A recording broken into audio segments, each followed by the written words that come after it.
নমস্কার। প্রাথমিক শিক্ষক নিয়োগ নিয়ে বিরাট সুখবর। আপনারা যারা নতুন প্রাইমারি টেটের জন্য অপেক্ষা করছেন এবং নতুন নিয়োগের বিজ্ঞপ্তি কবে আসবে তা জানতে চান, তাদের জন্য আজকের ভিডিওটি খুবই গুরুত্বপূর্ণ। আজকের ভিডিওতে আমরা আলোচনা করব নতুন টেট পরীক্ষা কবে হতে চলেছে, নতুন শিক্ষক নিয়োগের বিজ্ঞপ্তি কবে আসবে, কারা এই পরীক্ষায় অংশগ্রহণ করতে পারবে, অর্থাৎ 2026-এর নতুন প্রাইমারি টেট কারা কারা কোন কোন ব্যাচ, ডিএলএড কোন কোন ব্যাচ এই পরীক্ষায় অংশগ্রহণ করতে পারবে, কারা ফর্ম ফিল আপের যোগ্য, আজকের ভিডিওতে সম্পূর্ণ আলোচনা করব।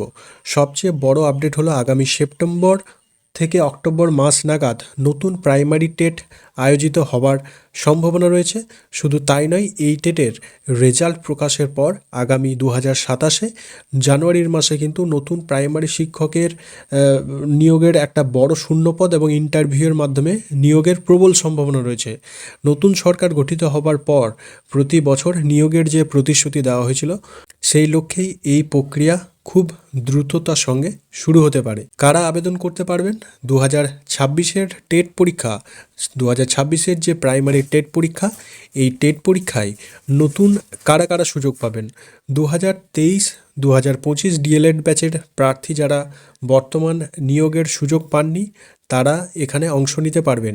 যারা এনআইওএস ক্যান্ডিডেট রয়েছেন তাদের জন্য আশার আলো রয়েছে। যেহেতু কেন্দ্র ও রাজ্য একই সরকার থাকায় এনআইওএস ডিএলএড ব্যাচদের একটা ইতিবাচক সিদ্ধান্ত আসার প্রবল সম্ভাবনা রয়েছে।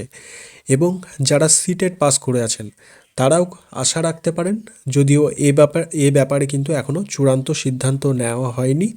সরকার খুব শীঘ্রই এ বিষয়ে চূড়ান্ত সিদ্ধান্ত নিয়ে নোটিফিকেশন প্রকাশ করবে।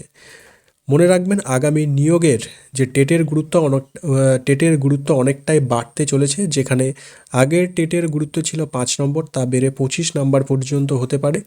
এমনকি অন্যান্য রাজ্যের মতো সুপার টেট ব্যবস্থাও চালু হতে পারে। তাই এখন থেকে আপনাদের প্রস্তুতি নিতে হবে। সময় নষ্ট না করে আজ থেকেই প্রস্তুতি শুরু করুন, কারণ টেটে ভালো স্কোর করাটা হবে আপনার শিক্ষক হওয়ার প্রধান চাবিকাঠি। ভিডিওটি ভালো লাগলে লাইক করুন এবং বন্ধুদের সাথে শেয়ার করুন। নতুন কোনো আপডেট এলে আমি অবশ্যই আপনাদের জানিয়ে দেবো। ধন্যবাদ।